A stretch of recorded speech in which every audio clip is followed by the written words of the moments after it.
Adam here with Brooksaw Antiques. Today we have this 1937 Corona Standard vintage portable typewriter. I'm going to show you how to use the functions and make sure they all work.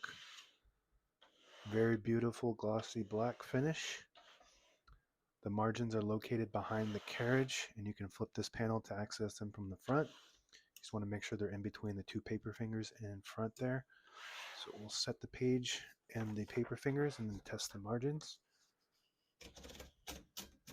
And you can adjust these as well. I like them on the edges for maximum clearance. That just helps hold the page down for good print.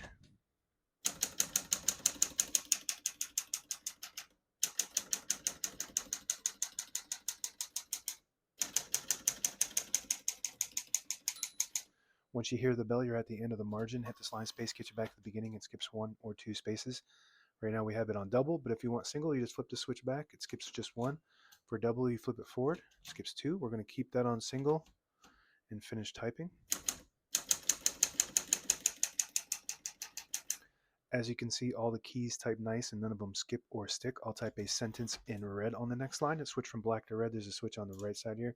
Flip that all the way up to the red indicator. It prints the bottom portion of the ribbon, which is red.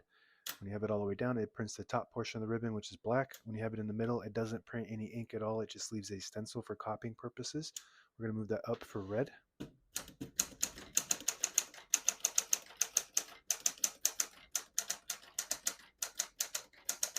Absolutely beautiful typing machine. Print looks really good for its age. It's a really nice machine. One of my favorite models of all time. I just love the look of this, the glossy black with the flat top. To pull the page out easy, there's a switch on the right side here. You flip it forward and it unlocks the rollers underneath the platen, allowing you to pull the page out easy or load thicker paper like carbon copy or cardstock. Make sure you flip that back before you load the next page or else it won't load correctly. You're going to flip this down to print black on default. Shift on each side and a shift lock on the left. To clear that, just hit the shift button again. Backspace on the right side.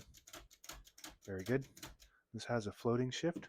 This means it's a silkier, smooth shift than previous typewriters would have. Margin release. When you get to the end of the margin, there's a mechanism that blocks you from printing. If you hit that margin release button, it does allow you to go all the way to the end or until you get stuck on that paper finger there.